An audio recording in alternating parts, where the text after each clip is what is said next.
নমস্কার, সুজিত চট্টোপাধ্যায়। ইতিমধ্যেই একটি পর্ব আপনাদের সামনে হাজির করেছি এই গঙ্গাসাগর মেলা নিয়ে। ওটি ছিল প্রথম পর্ব। এবার আপনাদের সামনে নিয়ে আসছি দ্বিতীয় ও শেষ পর্ব। এই পর্বে দু তিনটি বিষয় একটু উল্লেখ করব। এক নম্বর উল্লেখ করব সেটা হচ্ছে এই কপিল মুনির যে সাংখ্য দর্শন, অর্থাৎ তার যে দর্শনের বইটি তিনি রচনা করেছিলেন, সেই বইটি কিন্তু ছিল ঈশ্বর বিরোধী একটি দর্শন, অথচ তাকে ঈশ্বরের জায়গায় বসিয়ে কিন্তু পুজো হচ্ছে, এবং এই পুজোর উদ্যোক্তা হচ্ছে আমাদের অযোধ্যার যারা পুরোহিত শ্রেণী, তারা তাদের মন্দির দাবি করে সেখানে কপিল মুনির পুজো করছেন, সগর রাজার পুজো করছেন এবং গঙ্গা দেবীর পুজো করছেন। কিন্তু এই সাংখ্য দর্শনেই ঈশ্বর মতবাদকেই কিন্তু খণ্ডন করা হয়েছে। সে বিষয়টা একটু আপনাদের জানাবো। আর পরের বিষয়টি যেটা জানাবো সেটা হচ্ছে যে এই যে মকর সংক্রান্তির স্নান, এই সম্পর্কে ভগবদ গীতার দশম স্কন্ধে কি লেখা আছে। সেখানে বলা হয়েছে যে যারা এই ধরনের স্নান করে পুণ্যার্জনের চেষ্টা করেন তারা মূঢ়, অর্থাৎ বোকা, মূর্খ। এই কথাটা কিন্তু উল্লেখ করা আছে ভগবদ গীতার দশম স্কন্ধে।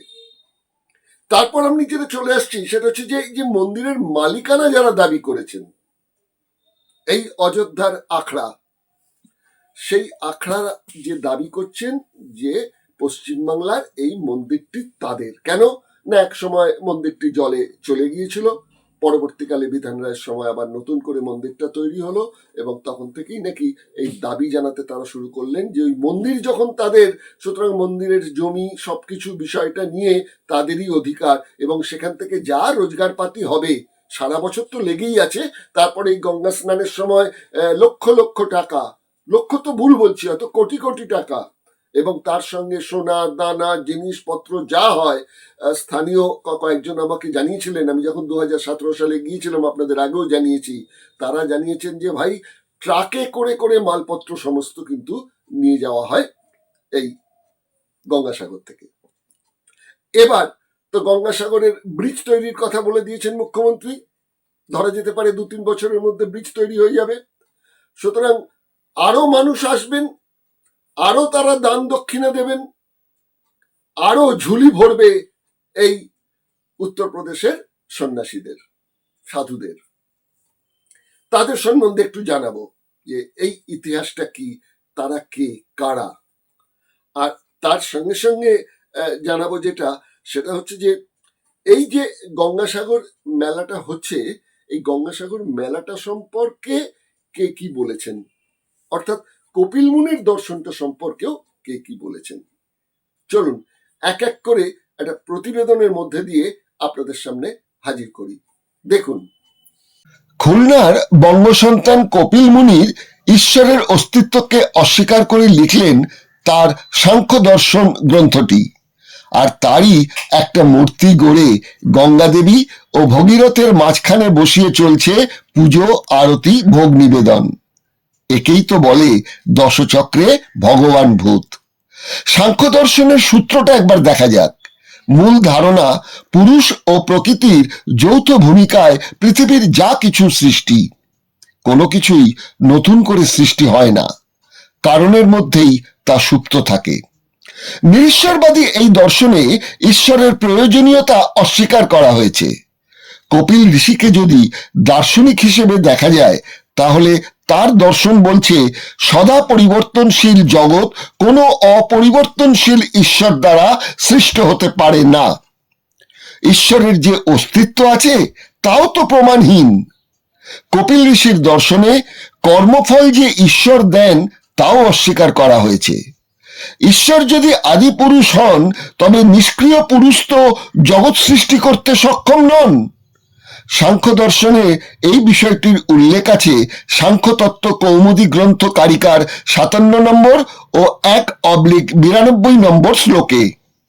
এর পরেও থেকে যায় সাগর স্নানে পাপ মুক্তির বিশ্বাস।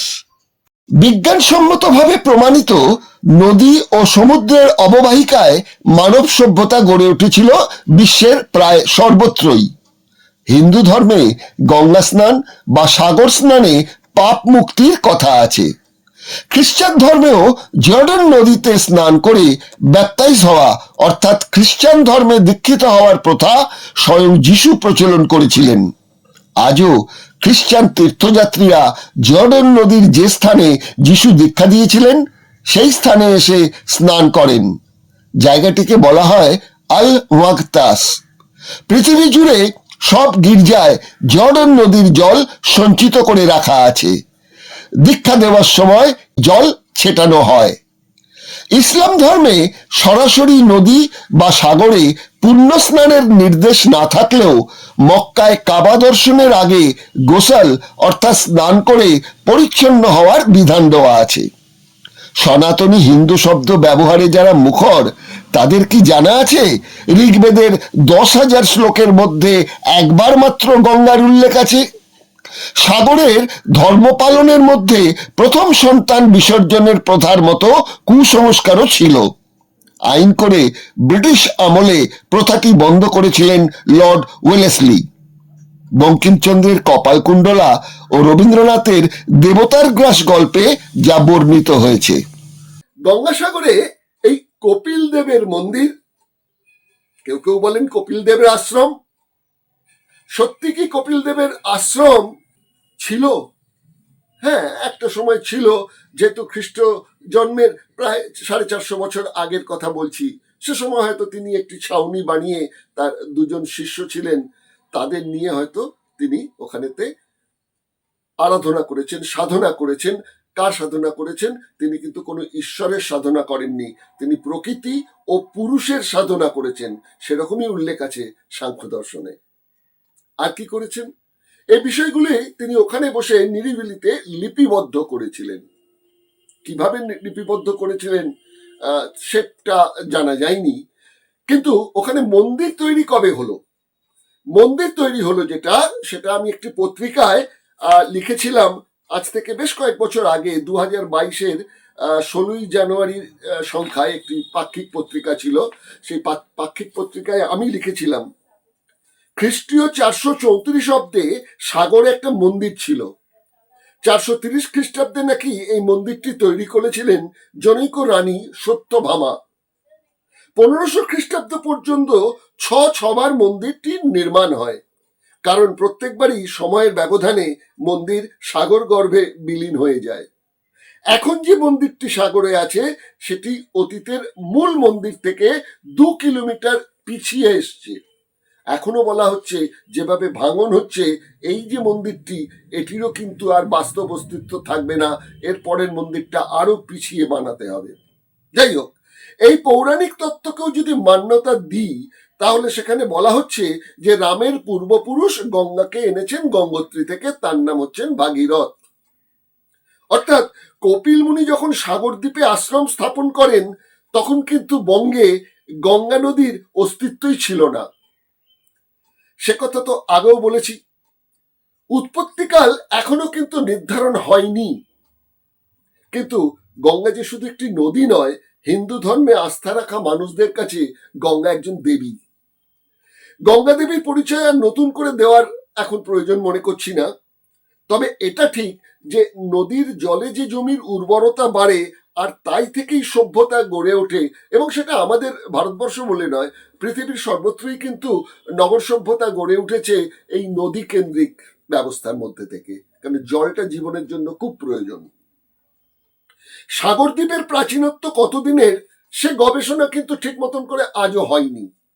তবে Ptolemy, Pliny, Diodorus, Aelian, Plutarch, Solinus, Strabo, Virgil ফ্লাক্সাস প্রমুখ গ্রিক, রোমান ও মিশরের ইতিহাসবিদ, দার্শনিক ও কবি সাহিত্যিকদের লেখায় প্রমাণিত যে বাংলার বয়ে যাওয়া গঙ্গা নদীর তীরে গড়ে উঠেছিল বাঙালি যোদ্ধা জাতি গঙ্গারিডি, মূলত যা গ্রিক শব্দ। টলেমি গঙ্গা নদীর মোহনা সংলগ্ন 5টি শাখার কথা বলেছিলেন: ক্যাডমিসাম, ম্যাগনাম, ক্যাম্বেরিকাম, সাদোস্ট্রুমাম ও অ্যান্টিবোলা। নরোত্তম বাবু একজন গঙ্গাডিডি সম্প্রদায়ের মানুষ, দক্ষিণ 24 পরগনার। তিনি একাডেমিক কোয়ালিফিকেশন বলতে খুব বেশি ছিল না, কিন্তু তিনি কিন্তু ইতিহাস রচনা করেছিলেন এবং একটি বিরাট গবেষণা করেছিলেন। তিনি এই যে গ্রিক নামগুলো রয়েছে এগুলো সম্বন্ধে বলেছেন, যা কংসাবতী মোহনা, সরস্বতী হুগলি মোহনা, আদিগঙ্গা মোহনা, যেটা এই সাগরদ্বীপের ধবলাট বলে একটা অঞ্চল আছে সেই অঞ্চল, হরিণঘাটা বাংলাদেশের, মোহনা ও পদ্মা মেঘনা বুড়িগঙ্গা মোহনা। এই নদীমুখ নিয়ে যেসব গবেষকরা একমত সেটাও নয়। ইতিহাসের তথ্য বলছে এই সাগরদ্বীপ ছিল বাংলার 12 ভূঁইয়াদের অন্যতম প্রতাপাদিত্যের নৌঘাটি। এই যে নৌঘাটি, এটি পর্তুগিজ ও মগ দস্যুদের তিনি এখান থেকেই দমন করতেন। তার শাসনে সাগরদ্বীপে এক সমৃদ্ধ জনপদ গড়ে উঠেছিল। ঐতিহাসিক তথ্যে কপিল বৃহৎবঙ্গের অন্যতম অঞ্চল পৌন্ড্রের রাজা, যিনি আর্য বিরোধী ছিলেন তাই নয়, ঘোরতর মথুরার রাজা বাসুদেব কৃষ্ণের বিরোধী ছিলেন। অর্থাৎ এই বাংলা কিন্তু ছিল ওই মথুরার রাজা কৃষ্ণের বিরোধী। কেন, সে বৃত্তান্তটা একটুখানি খুলে বলা দরকার। মহাভারতেও দ্রৌপদীর স্বয়ংবর সভায় নিমন্ত্রিতদের তালিকায় পৌন্ড্ররাজ বসুদেব পুত্র বাসুদেবের উল্লেখ আছে। কারণটা যেটা ছিল এর আগেও একবার বলেছি, এখন যারা নতুন এই পর্বটি দেখছেন তাদেরও বলে দিই। বসুদেবের পুত্র বাসুদেব আর বসুদেবের আরেক স্ত্রী, তার পুত্র এই কপিল মুনি। এরা সবসময় চেষ্টা করেছেন যাতে তাদের যে সংস্কৃতি, তাদের যে ধর্ম, লৌকিক ধর্ম, সেটাকে যেন ওই উত্তর ভারতীয় তথাগত উত্তর ভারতীয় এবং পশ্চিম ভারতীয় হিন্দু সংস্কৃতি যাতে গ্রাস না করে, তারা কিন্তু তাদের সংস্কৃতিকে এখানে আটকাতেন এবং ব্রাহ্মণ্যবাদীদের ঢুকতে দিতেন না। এটা কিন্তু ছিল 1000 বছর এই বাংলায়, যার জন্য বেদ উল্লেখ করছি। বেদে দেখে নেবেন যে এই বাংলাকে বলা হয়েছে ম্লেচ্ছ স্থান। এই যে বসুদেব পুত্র বাসুদেব, তিনি যখন শুনলেন যে মথুরাতে একজন বাসুদেব আছেন, তখন তিনি বললেন বাসুদেব নামটা শুধু আমারই থাকবে, রাজা হিসেবে আর কারো নাম থাকবে না। তারপর নাকি তিনি 6 বার না 8 বার এই কৃষ্ণকে আক্রমণ করেছিলেন মথুরাতে গিয়ে, এবং বরাবরই কৃষ্ণ পরাজিত হয়েছেন এবং মথুরা ছেড়ে পালিয়ে গিয়েছিলেন দ্বারকার দিকে। যাই হোক, এখন এই যে বসুদেব এবং এই যে বাসুদেব, বাংলার যে রাজা, তাদেরও কিন্তু ছিল ওই সুদর্শন সহস্রা মহাঘোর চক্র, মানে একটা অস্ত্র তাদের সেরকম ছিল যেরকম মথুরার কৃষ্ণের আছে। ছিল সাঙ্গ নামে একটা মহাধনু ছিল, আর ছিল কৌমোদকী নামে একটা গদাও তাদের ছিল। লক্ষ্য করুন, এই কৃষ্ণ যখন বিষ্ণুরূপ, তাকেও আমরা দেখতে পাচ্ছি ওই শঙ্খ চক্র গদা পদ্মে। তথ্য বলছে বঙ্গতনয় বাসুদেব মিথিলা আক্রমণ করেছিলেন, সরি আমি 6 বার না 8 বার বলেছি তা নয়, 18 বার। প্রতিবার তার সঙ্গে ছিল মিত্র বাহিনীর 8000 রথ, 1 অযুত অর্থাৎ 10,000 হাতি, 1 অর্বুদ অর্থাৎ 10 কোটি সেনা। কিন্তু পরিশ্রান্ত বঙ্গরাজ বাসুদেব কৃষ্ণপুত্র সাত্যকীর সঙ্গে যুদ্ধে ক্লান্ত হয়ে কৃষ্ণের হাতে নিহত হন। এহেন বাসুদেবের ভাই পণ্ডিত কপিল চাইতেন না রক্তক্ষয়ী যুদ্ধ, তাই বলতে গেলে ভাইয়ের সঙ্গে বিবাদে তাদের দেশ খুলনা ত্যাগ করে এই সাগর দ্বীপে আশ্রম তৈরি করে তিনি সাংখ্য দর্শন তৈরি করেছিলেন। এর সঙ্গে ওই রামায়ণের সগর রাজার 60,000 পুত্রের আশা, ইন্দ্রের তার সেই অশ্বমেধের ঘোড়া চুরি করে নেওয়া ইত্যাদি নানা বিষয়গুলো কিন্তু এখানে যোগ করা হয়েছে। এবার আপনাদের কাছে আমি যেটা বলতে চাইছি যে এই প্রশ্নের যদি আমরা উত্তর খুঁজতে যাই, তাহলে আমাদের পিছিয়ে যেতে হবে কিন্তু অতীতে। এলাহাবাদের ত্রিবেণী সঙ্গম মানে গঙ্গা, যমুনা ও সরস্বতীর মিলন স্থলে হয় কুম্ভ মেলা। আমাদের বাংলাতেও আছে ত্রিবেণী সঙ্গম, গঙ্গা, যমুনা ও সরস্বতী নদীর মিলন স্থল। এখন প্রশ্ন উঠতে পারে যে 3টি নদীর সঙ্গম স্থল 2 জায়গায় হয় কি করে? উত্তর নদী বিশেষজ্ঞদের কাছে আছে। নদী বিশেষজ্ঞরা বলছেন আদিকাল থেকে গঙ্গা নদীর প্রবাহ বেশ কয়েকবার প্রাকৃতিক কারণে গতিমুখ পরিবর্তন করেছিল। 1309 বাংলা বর্ষে মুর্শিদাবাদের ইতিহাস প্রণেতা নিখিলনাথ রায় তার গ্রন্থের প্রথম খণ্ডতে উল্লেখ করেছেন ভূ বিশেষজ্ঞ নবীনচন্দ্র দাসের a note on the ancient geography of Asia complete with Valmiki Ramayana গ্রন্থের। সেখানে তিনি লিখেছেন, রামায়ণকালে গঙ্গার প্রবাহ ছিল নবদ্বীপ পর্যন্ত, ছিল যমুনার স্রোত। সরস্বতী নদীর স্রোত ছিল গঙ্গার চেয়েও বিপুল, আর সরস্বতী ছিল মূল ধারা। সেখানেই গড়ে উঠেছিল বাংলার শ্রেষ্ঠ বন্দর সপ্তগ্রাম। প্রকৃতির খেয়ালে সেই সরস্বতী নদীও তার গতি রুগ্ন হয়ে ওঠায় সেই সপ্তগ্রাম বন্দর লুপ্ত হয়ে যায়। ভাগীরথীর তীরে কলকাতা হয়ে ওঠে নতুন বন্দর। এসব তো পুরনো কথা এবং 1600 শতকের পুঁথি তীর্থতত্ত্ব প্রদায়নীতে এই কপিলমুনির আশ্রমের কথা কিন্তু উল্লেখ করা আছে। আবার এই যে কপিলমুনি খুলনা থেকে এসে সাগরদ্বীপে আশ্রম করেছিলেন, এটার বিপরীতেও একটা তথ্য আছে। বলা হচ্ছে কলকাতা সংলগ্ন উত্তর 24 পরগনা শহর দমদম, বাংলার প্রথমে কেউ হিন্দু ছিল না, আর ছিল লৌকিক ধর্ম নাথ ধর্ম। এই ধর্মের আদিগুরু ছিলেন গোরক্ষনাথ। দমদমের এখনকার গোরক্ষবাসী রোড এলাকায় রয়েছে এক মন্দির, এই নাম গোরক্ষ বাসু জি কি মন্দির। শোনা যায় এই স্থানে গোরক্ষনাথ যোগ সাধনা করেছিলেন। নাথ ধর্মের আদিগুরুর দেখা পেতে এই দমদমেই নাকি এসছিলেন কপিল মুনি। গোরক্ষনাথই কপিল মুনিকে সাগরদ্বীপে আশ্রম করার জন্য নির্দেশ দিয়েছিলেন। এখানেই কপিলের শিষ্য হন গঙ্গানাথ নামে এক নাথ ধর্মের অনুগামী। নাথ ধর্ম 12টি পন্থে বিভক্ত ছিল। কপিল ছিলেন 12তম পন্থের গঙ্গানাথী পন্থার অনুসারী। কপিল মুনির এমন ভিন্ন ভিন্ন পরিচিতি ইতিহাসে বিক্ষিপ্ত অবস্থায় আছে। আবার অনেকে বলেন যে কপিল মুনি যদি বঙ্গ সন্তানই হন, তবে এই মন্দিরের কর্তৃত্ব অযোধ্যার মহন্তাদের হাতে গেল কি করে?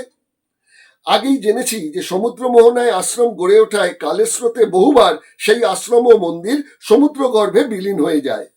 রাজ্যের মুখ্যমন্ত্রী যখন বিধানচন্দ্র রায়, তখন বাঁশ, অ্যাসবেস্টাস ও দরমা দিয়ে একটা অস্থায়ী মন্দির তৈরি হয়েছিল। পাকা মন্দির তৈরির দায়িত্ব পায় এস চক্রবর্তী অ্যান্ড কোম্পানি নামে একটি কোম্পানি। সমুদ্র তট থেকে প্রায় 2 কিলোমিটার পিছিয়ে নতুন মন্দির তৈরি হয়, আর সে সময় ওই মন্দিরটি তৈরি করতে খরচ হয়েছিল 20,000 টাকা। 11,000 টাকা দিয়েছিলেন প্রয়াত মুখ্যমন্ত্রী বিধানচন্দ্র রায়, আর বাকি টাকাটা দিয়েছিলেন ওই মন্দিরের পরিচালন কমিটি, অর্থাৎ অযোধ্যার হনুমানগড়ি আখড়ার মহন্তরা। সময়টা ছিল 1961। এখন প্রশ্ন, বাংলার মন্দিরের অধিকার উত্তরপ্রদেশের আখড়ার হলো কি করে? যাই হোক, সেটা কি সেটা আপনাদের কাছে তো আমি বলেছি যে যেহেতু তারা মন্দির বানিয়ে দিয়েছে এবং মন্দিরটি দেখাশুনো করত, ওরম একটা দুর্গম অঞ্চল, এটা মানে দখল করা জায়গাটা থেকে আস্তে আস্তে কিন্তু তার অধিকার জন্মে যায়। এরকম আইন ঘাটলেও সেগুলো আপনারা পেয়ে যাবেন। সবচেয়ে বড় কথা সেটা হচ্ছে যে এই যে কপিল মুনি, যিনি নাস্তিক ছিলেন, তার মতবাদ সাংখ্য দর্শন ছিল, সে কথা বিবেকানন্দ স্বীকার করে গেছেন। তিনি বিভিন্ন বক্তৃতায় কপিল মুনির দর্শন সম্পর্কে বলেছেন, কপিল মুনির নিরীশ্বর দেহাত্ম দ্বৈতবাদী সাংখ্য দর্শন পৃথিবীর দর্শন শাস্ত্রের ইতিহাসে তার মৌলিকত্ব এক গুরুত্বপূর্ণ জায়গা দখল করে নিয়েছে। বিবেকানন্দ বলেছিলেন, there is no philosophy in the world that is not indebted to Kapila. দেশের প্রাক্তন প্রয়াত প্রধানমন্ত্রী জওহরলাল নেহেরু তার আত্মজীবনী দ্য ডিসকভারি অফ ইন্ডিয়া গ্রন্থে বলেছেন, বিশ্বের প্রথম মানবতাবাদী দার্শনিক কপিল মুনি। নাস্তিকতার প্রবক্তা দার্শনিক কপিল আশ্রম ছিল দর্শন শাস্ত্র শিক্ষাদানের জন্য। ছিল রুমাল, হয়ে গেল বেড়াল। এ যেন সেই সুকুমার রায়ের হজবরল। এহেন সুকুমার রায়ের রঘুবংশের সাগর রাজার পরবর্তী প্রজন্মের দাবি জানালো হনুমানগড়ির মহন্তরা, আর বাংলার মাটিতে গড়ে ওঠা বাঙালির শিক্ষালয় বদলে গেল সেই হিন্দুত্ববাদী উত্তর ভারতের মহান্ত ব্রাহ্মণ্যবাদী মানুষজনের হাতে। মন্দিরে কপিল হয়ে গেলেন দেবতা। দুপাশে গঙ্গা দেবী, সগর রাজা, আছেন দেবরাজ ইন্দ্র, যিনি নিজের ক্ষমতা বজায় রাখতে গিয়ে ওই যেটা বললাম অশ্বমেধ যজ্ঞের ঘোড়া টোড়া তিনি লুকিয়ে রেখেছিলেন। তখন ওই সগর রাজার ছেলেরা ভেবেছিলেন যে ঘোড়া বোধহয় লুকিয়ে রেখেছেন কপিল মুনি, তাকে অপমান করতে শুরু করলেন। কপিল মুনি সাপ দিয়ে নাকি তাদের ভস্ম করে দিয়েছিলেন। রাহুল সংকৃতায়ন তার দর্শন দিগদর্শন গ্রন্থের 18 পৃষ্ঠায় নব্য প্লেটনিক দর্শন শীর্ষক অধ্যায়ে লিখলেন, ভারতীয় বণিকগণ বাণিজ্য উপলক্ষে বিদেশে যত্রতত্র বসবাস শুরু করেন। ফলে ভারতীয় ধর্মপ্রচারকগণ যেমন বৈদেশিক সমাজ রীতিনীতি সম্পর্কে জ্ঞান লাভ করেছেন, তেমনি সেখানে মঠ মন্দির নির্মাণ ও ধর্মপ্রচারে ওই বণিকগণের নিকট থেকেই প্রেরণা পেয়েছেন। তো এই গেল এই মন্দিরের ইতিহাস। কিভাবে এই মন্দির গ্রাস করে নিল উত্তরপ্রদেশের ওই অযোধ্যার মন্দিরের ব্রাহ্মণ্যবাদী মানুষজন, এবং সেই ধারা মেনটেন হয়ে আসছে সেই 1961 পর থেকে। এখন তারাই হর্তা কর্তা বিধাতা ওই মন্দিরের।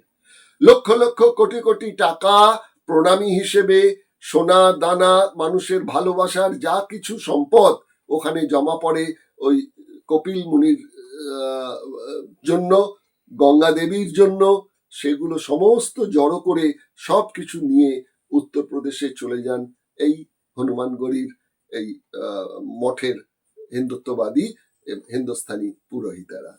যাই হোক, এটা নিয়ে কিছু বলার নেই, আমরা এটা মেনে নিয়েছি, সেভাবেই চলছে আর সেভাবেই চলবে। আরেকটু বক্তব্য আমার আছে, সেই বক্তব্যটাই চলুন একটা প্রতিবেদনের মধ্যে দিয়ে আপনাদের সামনে হাজির করছি। বাংলার ছেলে কপিলকে ভুলিয়ে দেওয়ার জন্য হিন্দু শাস্ত্রে কদর্ম ঋষির পুত্র বানানো হয়েছে। সাগরের গুপ্ত জনমানবহীন দ্বীপে দুই শিষ্য আসুরি ও পঞ্চশিককে নিয়ে ঈশ্বর বিরোধী দর্শন লিখলেন কপিল ঋষি।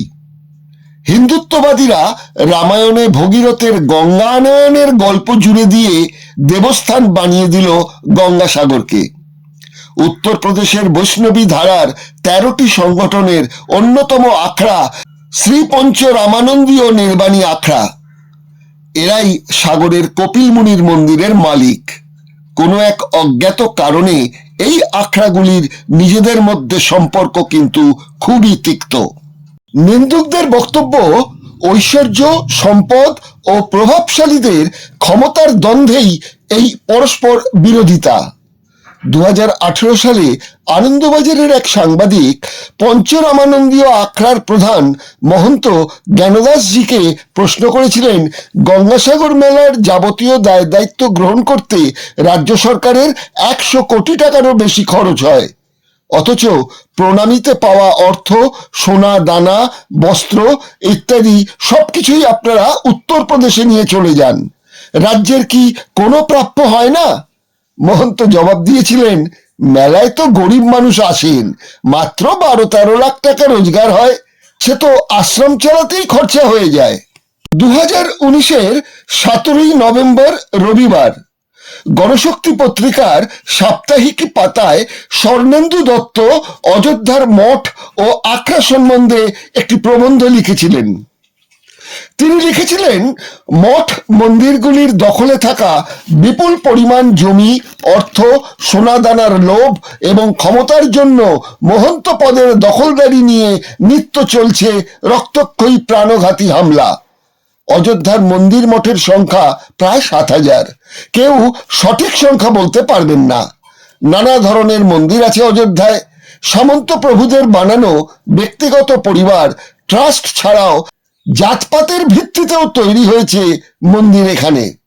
তথাকথিত উঁচু জাতের যাদের পৈতে আছে তাদেরও মন্দির আছে, আবার মালাধারী অর্থাৎ পৈতেহীন ছোট জাত বলে পরিচিত ছুতোর, নাপিত, ধোপা, জেলে এদেরও মন্দির আছে। তেমনি দলিতদের রাবাত এবং পার্সি মন্দিরও আছে। মন্দির আছে কায়স্থ বা হালওয়াই বা গুপ্তদের জন্য।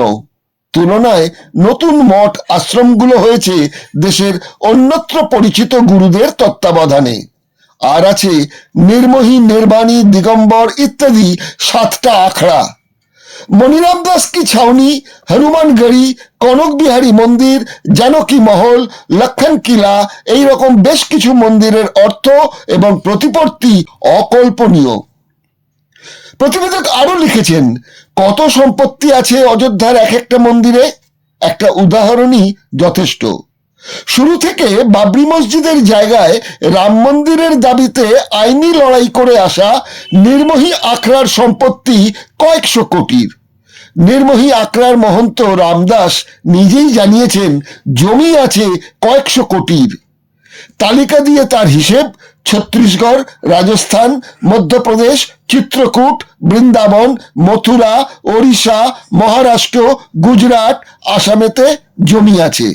জমি আছে পশ্চিমবঙ্গের কোচবিহারেও।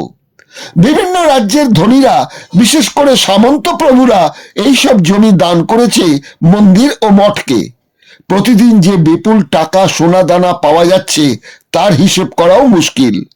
প্রতিবেদক আর যে বাস্তব ছবিটা তার প্রতিবেদনে তুলে ধরেছেন সেটাও কম আকর্ষণীয় নয়। প্রতিবেদক লিখেছেন এইসব জমি সম্পত্তির দখলের জন্য বিবাদ থেকে খুনোখুনি, আবার বিভিন্ন এলাকায় মানুষের জমি কেড়ে নেওয়ার জন্য মহন্তদের ভাড়াটে বাহিনীর আক্রমণও আছে। গেরুয়া বসনধারী সেই গুন্ডা বাহিনীকে যদিও সংবাদ মাধ্যম সেই মহন্তের ভক্ত বলেই উল্লেখ করে। পুলিশের হিসেব অনুযায়ী অযোধ্যার অন্তত 400 সাধু মহন্তের বিরুদ্ধে খুন, ধর্ষণ, ডাকাতি, লুটপাট, জমি কেড়ে নেওয়ার অভিযোগ দায়ের করা আছে। এই মঠ মন্দিরগুলি অপরাধের আখড়ায় পরিণত হয়েছে। প্রতিবেদনে প্রতিবেদক আরো মারাত্মক তথ্য দিয়েছেন। তিনি লিখেছেন দীর্ঘ সময় সিবিআই এ আছেন এলাহাবাদের বাসিন্দা এক অফিসার। অবসরের সময় তার প্রায় আগত। তার আগে পরিচয় প্রকাশ করা যাবে না এই শর্তে জানালেন কর্মজীবনের বেশিরভাগ সময় সাম্প্রদায়িক হিংসা, ষড়যন্ত্রের অপরাধগুলির তদন্ত তিনি করেছেন। সেই হিসেবে অযোধ্যা, গুজরাট, ইন্দোরে থেকেছেন। সব থেকে বেশি সময় এবং টালমাটাল দিনগুলিতে ছিলেন তিনি অযোধ্যায়। স্বাভাবিকভাবেই এখন আবার তার ডিউটি পড়েছে। বললেন শুধু জমি সম্পত্তির জন্যই খুন খারাপি করে তাই নয়, এরা বিরাট সংখ্যায় মানি লন্ডারিং এর সঙ্গে যুক্ত। যৌন লালসা তৃপ্ত করতে ধর্ষণ এবং পাচারেও যুক্ত। বহু সাধুর অবৈধ সম্পর্ক আছে। ফৈজাবাদ শহরেও যাতায়াত আছে। এমনকি মন্দিরে থাকা ছোট ছোট ছেলেদের সঙ্গেও এরা জোর করে শারীরিক সম্পর্ক তৈরি করে। কিছু নিয়ে নিজস্ব সংঘাতের কারণে গত আড়াই দশকে প্রায় 250 জন সাধু অযোধ্যায় খুন হয়েছে, এই তার হিসেব। প্রশ্ন উঠতে পারে শাস্ত্রে কুম্ভ বা সাগর স্নান কি কোনো আবশ্যিক বলে বলা হয়েছে? না, সেরকম বলা হয়নি। বরঞ্চ বলা আছে গঙ্গা গঙ্গতি ও প্রয়াত যোজনং শতৈরপি মুচন্তে সর্বর্ব পাপে তো বিষ্ণু লোকং স্বগচ্ছতি। অর্থাৎ ভক্তি যদি থাকে, 100 যোজন অর্থাৎ 800 মাইল দূর থেকে গঙ্গা গঙ্গা উচ্চারণ করে স্থানীয় পুকুরে বা নদী বা সমুদ্রে স্নান করলেই পুণ্য লাভ হয়। কিন্তু রাজনীতি আর ধর্মের ককটেলে আপ্লুত জনগণ সাগরের জীবন হাতে নিয়েই তো যুগ যুগ ধরে গঙ্গা মাই কি জয় বলে ডুবকি লাগিয়ে পুণ্য অর্জন করে আসছেন। গরুর লেজ ধরে বৈতরণী পার হচ্ছেন। এই তালিকায় বামপন্থী নেতা মন্ত্রী যতীন চক্রবর্তীও ছিলেন। ইতিমধ্যেই কলকাতা থেকে প্রকাশিত 365 দিন ধরে প্রকাশ হয়ে আসা শাসক দলের পৃষ্ঠপোষকতায় চলা এক দৈনিক পত্রিকা গর্ব করে প্রথম পাতায় বড় বড় হেডলাইন করে লিখেছে, বাংলায় দীর্ঘ প্রায় 34 বছর ক্ষমতায় থাকার সময় গঙ্গাসাগর সহ বাংলার সমস্ত তীর্থস্থানে যাওয়া তীর্থযাত্রীদের কাছ থেকে মুঘল শাসকদের মতো সেই তীর্থকর আদায় করত সিপিএম এর সরকার। 2011 সালে বাংলার মুখ্যমন্ত্রী হওয়ার পরেই বিষয়টি জানতে পেরে অবিলম্বে সমস্ত ধরনের তীর্থকর নেওয়া বন্ধ বলে ঘোষণা করেন মমতা। সিপিএম আমলে সমস্ত গঙ্গাসাগর যাত্রীর কাছ থেকে যে তীর্থকর নেওয়া হলো, গঙ্গাসাগর ছিল সাধারণ তীর্থযাত্রীদের কাছে দুর্গম এক স্থান।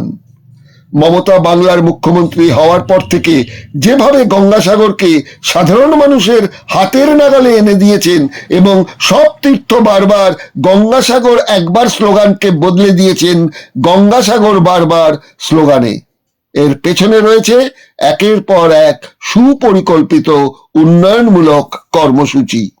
অনুষ্ঠানের প্রথম দিকেই বলেছিলাম যে ভগবদ গীতার 10ম স্কন্ধে কিন্তু উল্লেখ আছে যে এই যে ধরনের মানে মন্দিরের সামনে অর্থাৎ নদীর তীরে সাগর তীরে ওখানে গিয়ে গঙ্গা স্নান করা বা এই সাগর স্নান করে পুণ্য অর্জন করা এ সম্পর্কে কি বলা হয়েছে?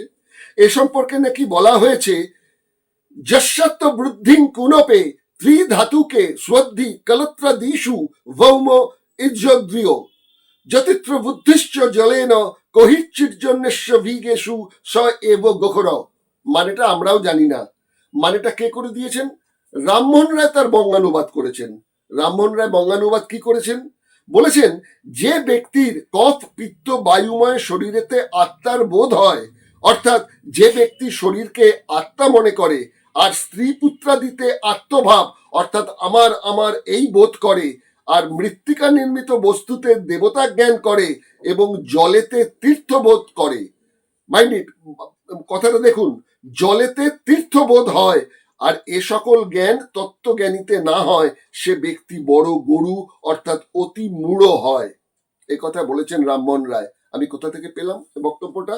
রামমোহন রায় ও মূর্তি পূজা বইটির অনুবাদ যিনি করেছেন অমরচন্দ্র ভট্টাচার্য, তিনি আর কি সম্পাদনা করে বইটি লিখেছেন। এই বইয়ের যদি আপনি পৃষ্ঠা নাম্বার 86-তে চলে যান তাহলে কিন্তু আপনি এই কথাটা আপনি পাবেন যে রামমোহন রায় কি বলেছেন এই ভাগবত গীতায় এই স্নান পর্যায় নিয়ে। এবার যেটা শেষ করছি আপনাদের সামনে বলে, সেটা হলো এই যে সাগর স্নান, এটা কি হিন্দু শাস্ত্রে আবশ্যিক বলে বলা হয়েছে? না, সেরকম তো বলা হয়নি। বরঞ্চ বলা হয়েছে গঙ্গা গঙ্গতি যো ব্রুয়াত যোজনাং শতৈরপি মুচন্তে সর্ব পাপে তো বিষ্ণু লোকং স্বগচ্ছতি। অর্থাৎ ভক্তি যদি থাকে, 100 যোজন 800 মাইল দূর থেকে গঙ্গা গঙ্গা উচ্চারণ করে স্থানীয় পুকুরে বা নদী বা সমুদ্রে স্নান করলেই পুণ্য লাভ হয়। কিন্তু রাজনীতি আর ওই ব্রাহ্মণ্যবাদী সংস্কৃতির রাজনীতি যতদিন থাকবে, তখন মানুষকে তো বারবার ছুটিয়ে নেওয়া হবে সেই কুম্ভ স্নানে, বারবার ছুটিয়ে নেওয়া হবে এই গঙ্গা সাগরের মেলাতে, বারবার ছুটিয়ে নেওয়া হবে প্রয়াগের নদীতে গিয়ে বা এখানকার গঙ্গায় গিয়ে ডুব দিয়ে তাদের পাপ স্খলন করার ব্যাপারটা। পাপ স্খলন কি সত্যি ভাবে হয়? সেটা আবার অন্য প্রসঙ্গ, সেটা একটা অন্য পর্বে আলোচনা করব। আজ এখানেই শেষ করছি। নমস্কার। সুজিত চট্টোপাধ্যায়কে অনুমতি দিন এই পর্বটি শেষ করার জন্য, এবং তার সঙ্গে সঙ্গে আপনাদের কাছে অনুরোধ রাখবো, যদি পর্বটি ভালো লাগে তাহলে একটু লাইক দেবেন, অন্যকে শেয়ার করবেন, আর অবশ্যই সাবস্ক্রাইব করবেন। তাহলে এরকম ধরনের অনেক অজানা তথ্য এবং রংহীন সংবাদ আপনাদের সামনে হাজির করতে পারবো। কেন? দিগদর্শন 10-এর পাশে, দেশের সাথে। নমস্কার।